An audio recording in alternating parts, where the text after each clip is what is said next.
प्रेम की ऐसी भी सूरतें हैं जिनमें आसक्ति नहीं, लगाव के ऐसी भी शैलियां हैं जिनमें लगाव नहीं। प्रेम में डूबा भी जा सकता है और प्रेम के बाहर भी रहा जा सकता है। मैं तुमसे कहता हूं, जैसे जल में कमल, ऐसे बुद्ध के पास रहना होता है।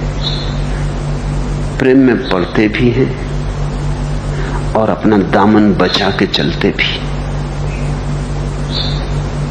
इस विरोधाभास को जिसने साध लिया वही बुद्धों के सत्संग के योग्य होता है।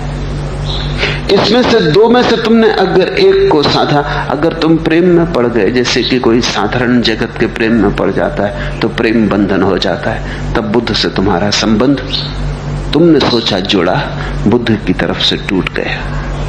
तुमने समझा तुम पास रहे, बुद्ध की तरफ से तुम हजार हजार मील दूर हो गए। अगर तुमने सोचा कि संबंध बनाएंगे ही नहीं, क्योंकि संबंध बंधन बन जाता है, तो तुम बुद्ध के पास दिखाई पड़ोगे लेकिन पास न पहुंच पाओगे। बिना प्रेम के कभी कोई पास आया? तो मैं तुमसे बड़ी उलझन की बात कह रहा हूं। प्रेम भी करना और सावधान भी रहना। प्रेम भी करना और प्रेम की जंजीरें मत बनाना। प्रेम करना और प्रेम का मंदिर बनाना। प्रेम करना और प्रेम को मुक्ति बनाना। जिस जगह आकर फरिश्ते भी पिघल जाते हैं, जो लीजिए हजरत संभालिए, वह मुकाम आ ही गया। बहुत संभल संभल के सत्संग होता है। सत्संग का खतरा यही है कि तुम प्रेम में पड़ सकते हो, और सत्संग का यह भी खतरा है कि प्रेम से बचने के कारण तुम दूर भी रह सकते हो। दूर रहोगे तो चूकोगे, प्रेम बंधन बन गया तो चूक जाओगे। ऐसी मुसीबत है, पर ऐसा है, कुछ करने का उपाय नहीं। संभल संभल के चलना है। इसलिए सत्संग को खड्ग की धार कहा है। जैसे तलवार की धार पे कोई चलता हो, इधर गिरे कुआं, उधर गिरे खाई। लीजिए हजरत संभालिए, बहुत संभाल के चलने की बात।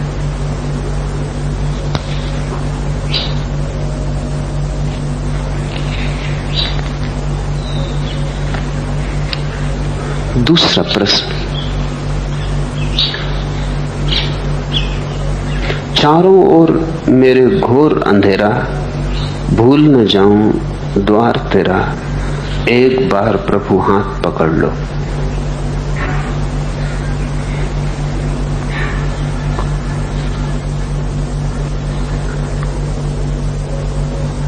अंधेरा दिखाई पड़ने लगे, मिटना शुरू हो जाता,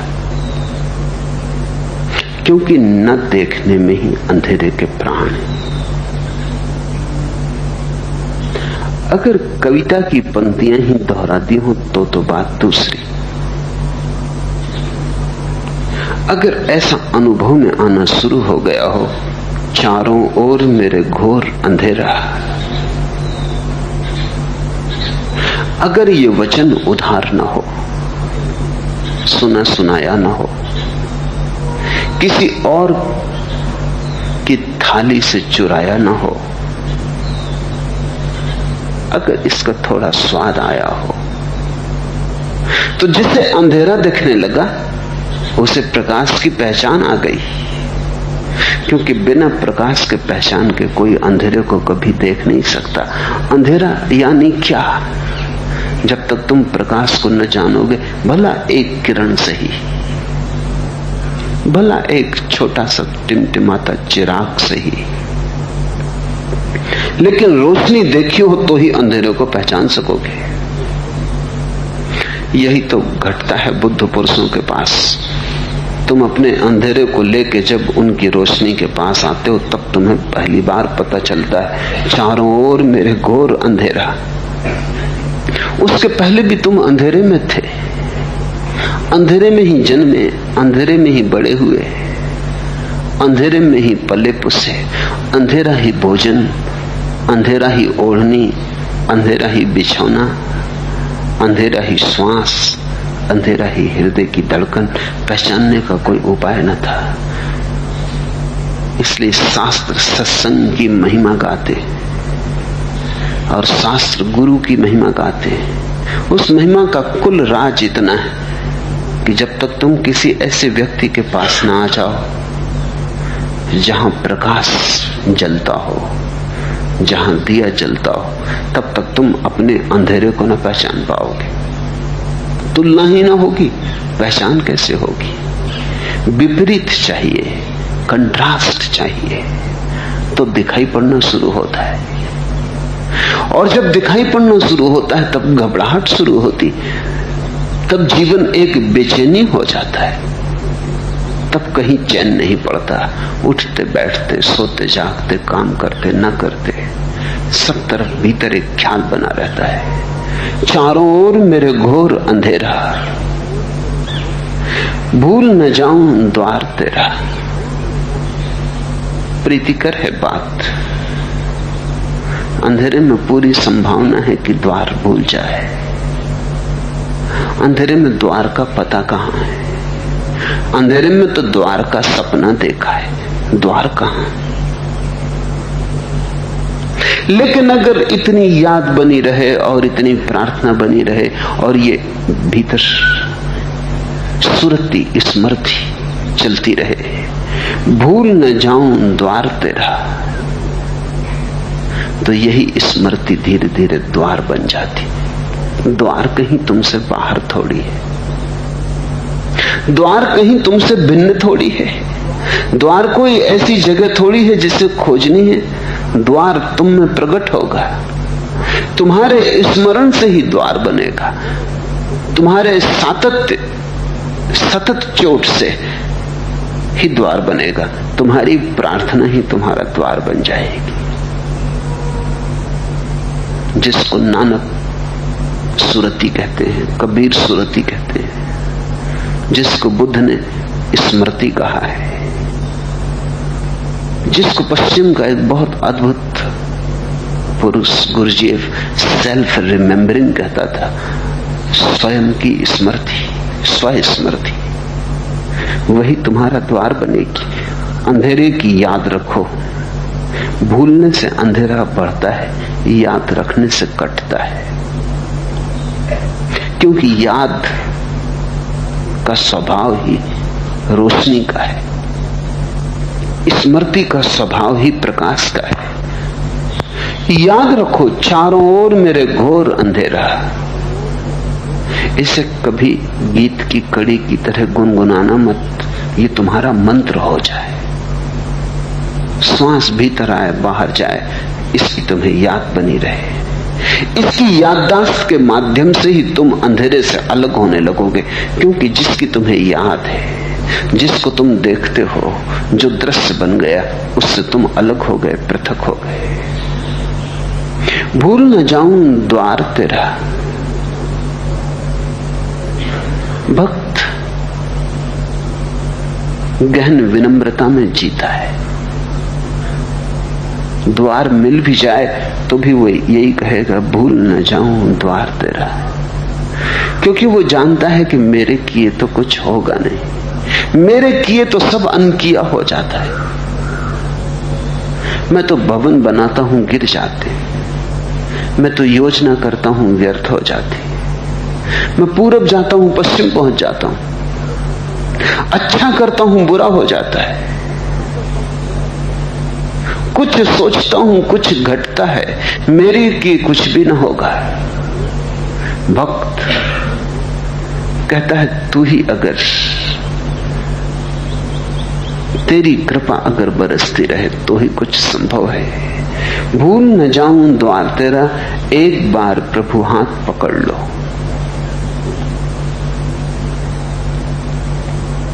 बहुत ही बढ़िया पंक्ति है, क्योंकि एक बार अगर प्रभु ने हाथ पकड़ लिया तो फिर छूटता ही नहीं, क्योंकि उसकी तरफ से एक बार पकड़ा गया, सदा के लिए पकड़ा गया। और एक बार तुम्हारे हाथ को उसके हाथ का स्पर्श आ जाए तो तुम न रहे। वो हाथ ही थोड़ी है, पारस है, छूते ही लोहा सोना हो जाता है। लेकिन तुम्हें अथक टटोलते ही रहना पड़ेगा। वो हाथ मुफ्त नहीं मिलता, वो हाथ उन्हीं को मिलता है जिन्होंने खूब खोजा है। वो हाथ उन्हीं को मिलता है जिन्होंने खोज की पराकाष्ठा कर दी। वो हाथ उन्हीं को मिलता है जिन्होंने खोजने में कुछ भी रखना छोड़ा। अगर तुमने थोड़ी भी बचाई हुई है अपनी ताकत, तो तुम चालाक हो, तो तुम्हारी प्रार्थना व्यर्थ जाएगी। अगर तुमने सब दांव पर लगा दिया तो तुम्हारी जीत निश्चित है। ये काम जुआरियों का है, दुकानदारों का नहीं। धर्म जुआरियों का काम है, दुकानदारों का नहीं। हिसाब किताब मत रखना कि चलो 2 पैसा ताकत लगा के देखें, 1 आना ताकत लगा के देखें, 2 आना ताकत लगा के देखें। ऐसे हिसाब किताब से उसका हाथ तुम्हारे हाथ में ना आएगा, क्योंकि तुम्हारी बेईमानी जाहिर है। जब तुम अपने को पूरा दांव पर लगा देते हो, पीछे कुछ छूटता ही नहीं। जब तुम स्वयं ही पूरे दांव पर बैठ जाते हो, उसी क्षण हाथ हाथ में आ जाता है। उस क्षण हाथ में न आए तो बड़ा अन्याय हो जाए। वैसा अन्याय नहीं। देर है, अंधेर नहीं, और देर भी तुम्हारे कारण है। ये कहावत तुमने सुनी है, देर है अंधेर नहीं। लेकिन कहावत में लोग सोचते हैं कि देर उसकी तरफ से, वही गलती। देर तुम्हारी तरफ से। तुम जितनी देर चाहो लगा दो। तुम बेमन से टटोल रहे हो। तुम टटोलते भी हो और डरे हो कि कहीं मिल ना जाए। तुम ऐसे टटोलते भी हो और संकित हो कि कहीं हाथ हाथ में आ ही न जाए, क्योंकि बड़ा खतरनाक हाथ है। फिर तुम ही ना हो सकोगे उसके बाद। उसकी एक झलक तुम्हें राख कर जाएगी, उसकी एक किरण तुम्हें सदा के लिए मिटा जाएगी। तुम जैसे हो वैसे न बचोगे। हाँ, तुम जैसे होने चाहिए वैसे बचोगे। जो तुम्हारा स्वभाव है बचेगा। जो कूड़ा करकट तुमने अपने चारों तरफ इकट्ठा कर लिया है, पद का, प्रतिष्ठा का, नाम का, रूप का, वो सब जल के राख हो जाए।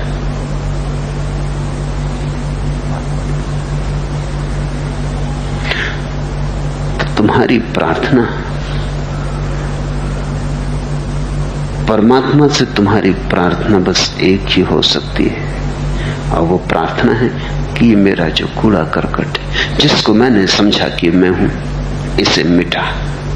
जिंदगी दरियाए बेहासिल है और किस्ती खराब।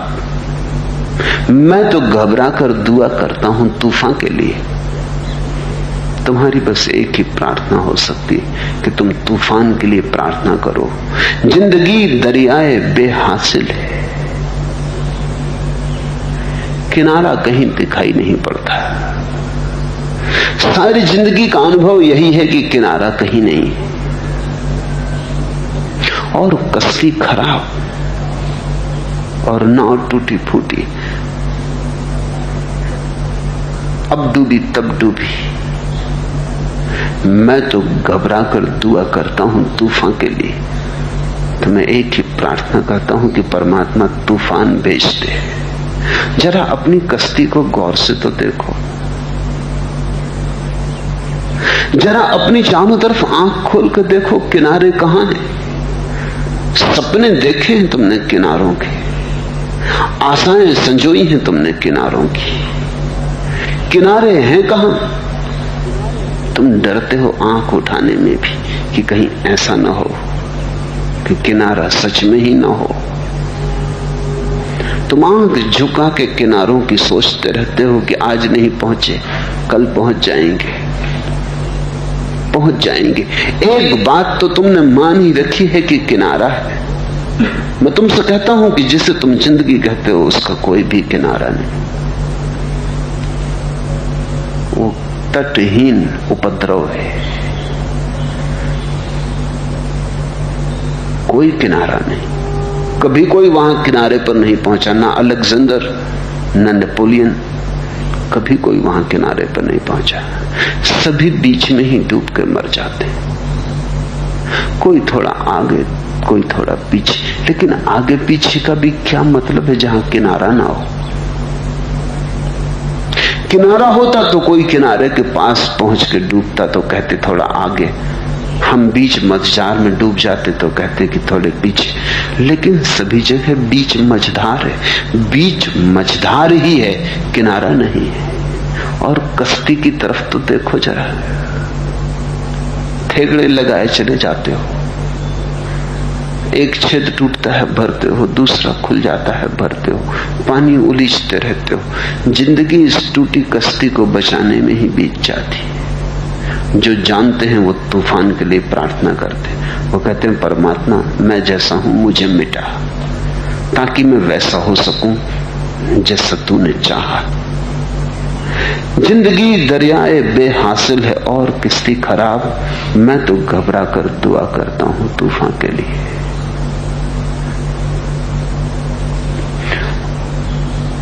और तुम्हारे जीवन में अगर ऐसी प्रार्थना का प्रवेश हो जाए, प्रार्थना यानी मृत्यु की प्रार्थना, और कोई प्रार्थना है भी नहीं। तुमने प्रार्थनाएं की हैं, मुझे भली भांति पता है। तुम्हारे मंदिरों में मैंने तुम्हारी प्रार्थनाएं भी सुनी, तुम्हारी मस्जिदों में, तुम्हारे गुरुद्वारों में तुम्हारी प्रार्थनाएं खुद ही पड़ी हैं, पत्थर पत्थर पे लिखी। लेकिन तुमने सदा प्रार्थना उसी जिंदगी के लिए की जिसमें कोई किनारा नहीं है, और तुमने सदा प्रार्थना उसी कश्ती को सुधार देने के लिए की जो न कभी सुधरी है न सुधर सकती है। तुमने कभी प्रार्थना अपने को डुबा देने के लिए न की, जिसने की उसकी पूरी हो गई। और जो डूबने को राजी है, मझधार में ही किनारा मिल जाता है।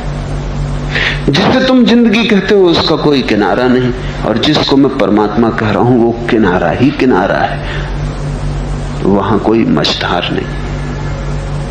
देखने का ढंग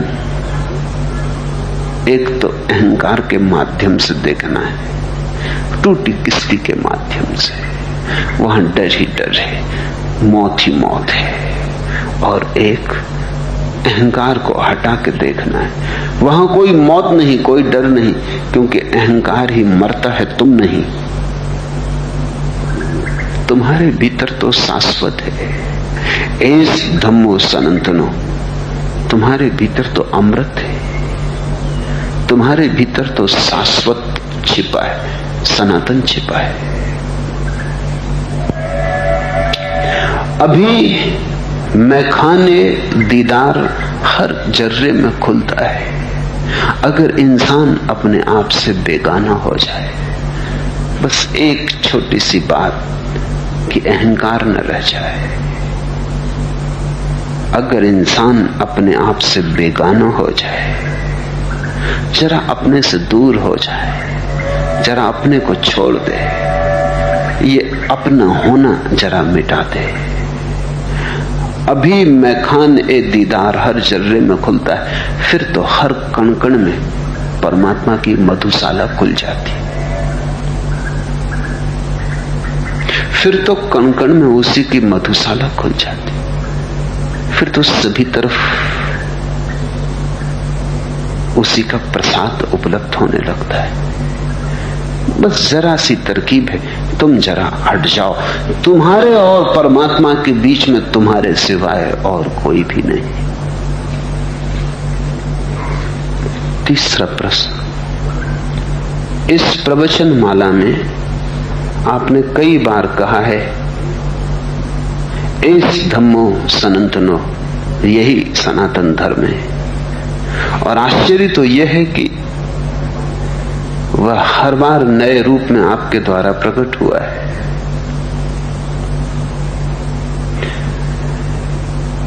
क्या सनातन धर्म एक है या अनेक?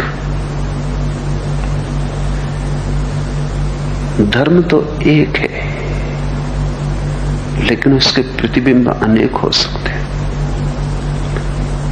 रात पूरा चांद निकलता है, सागरों में भी झलकता है, सरोवरों में भी झलकता है, छोटे छोटे डबरों में भी झलकता है। प्रतिबिंब बहुत है। सागर में बता के भी मैंने तुमसे कहा एस धम्मो सनातनो,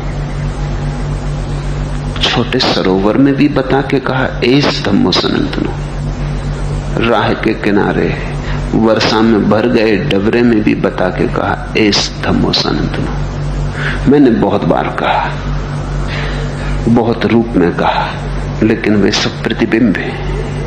और जो चांद है वो तो कहा नहीं जा सकता, इसलिए तुम और उलझन में पड़ोगे।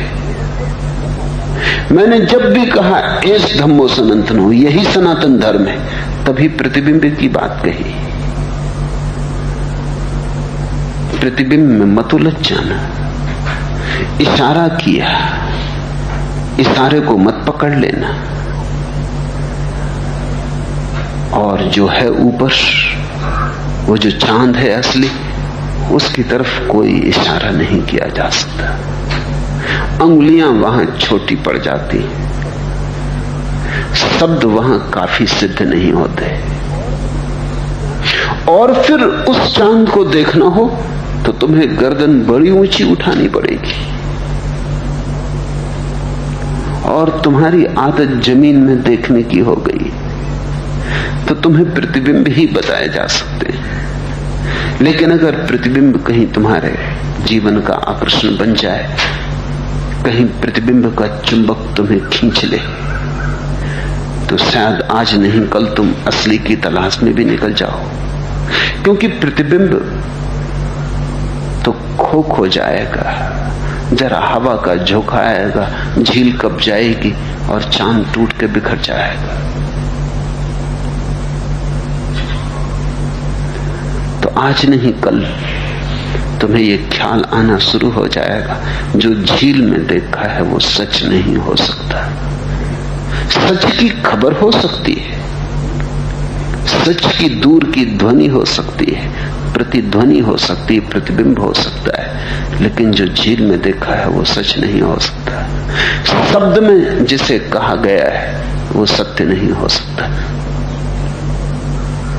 लेकिन सत्य में जिसे कहा गया है वो सत्य का बहुत दूर का रिश्तेदार हो सकता है।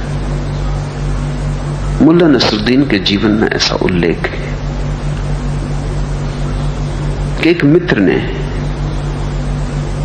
दूर गांव से एक मुर्गी भेजी। मुल्ला ने शोरबा बनाया, जो मुर्गी को लेके आया था उसे भी निमंत्रित किया। कुछ दिनों बाद एक दूसरा आदमी आया।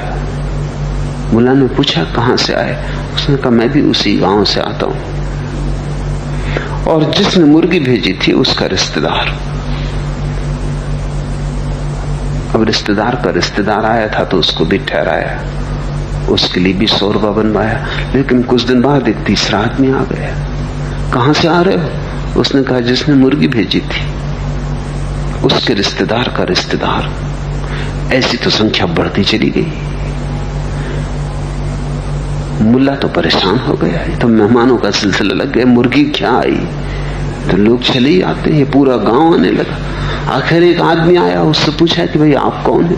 उसने कहा जिसने मुर्गी भेजी थी उसके रिश्तेदार का मित्र। मुल्ला ने शोरबा बनवाया, उस मित्र ने चखा, लेकिन वो बोला ये शोरबा, ये तो सिर्फ गर्म पानी मालूम होता है। मुल्ला नसरुद्दीन ने कहा ये वो जो मुर्गी आई थी उसके शोरबे का मित्र है।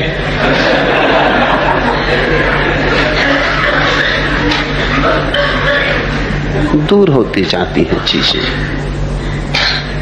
मैंने तुम्हें झील में दिखाया, तुम ऐसा भी कर सकते हो, कर सकोगे नहीं, करोगे ही। तुम झील के सामने एक दर्पण करके दर्पण में देखोगे, क्योंकि जब मैं तुमसे कहता हूं तुम मुझे थोड़ी सुनोगे, तुम्हारा मन उसकी व्याख्या करेगा। जब मैंने कहा तभी चांद दूर हो गया। मैं जब देखता हूं तब चांद है, जब मैं तुमसे कहता हूं तब झील में प्रतिबिंब है। जब तुम सुनते हो और सोचते हो तब तुमने झील को भी दर्पण में देखा, फिर दर्पण को भी दर्पण में देखते चले जाओगे। ऐसे सत्य से शब्द दूर होता चला जाता है।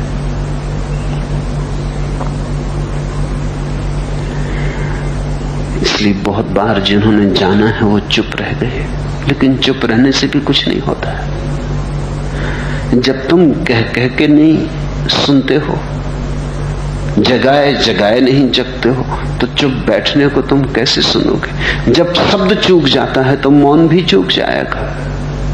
जब शब्द तक चूक जाता है तो मौन तो निश्चित ही चूक जाएगा। फिर भी जो कहा जा सकता है वो प्रतिध्वनि है, इसे याद रखना। उस प्रतिध्वनि के सहारे मूल की तरफ यात्रा करना, तीर्थ यात्रा करना। तंग था जिसके लिए हरफे बयां का दायरा, वह फसाना हम खामोशी में सुनाकर रह गए। शब्द छोटे पड़ जाते हैं, दायरा छोटा है।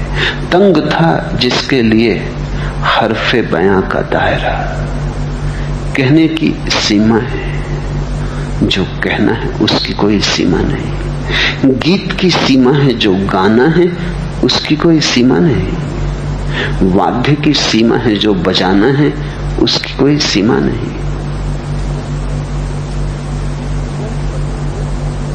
वह फसाना हम खामोशी में सुनाकर रह गए।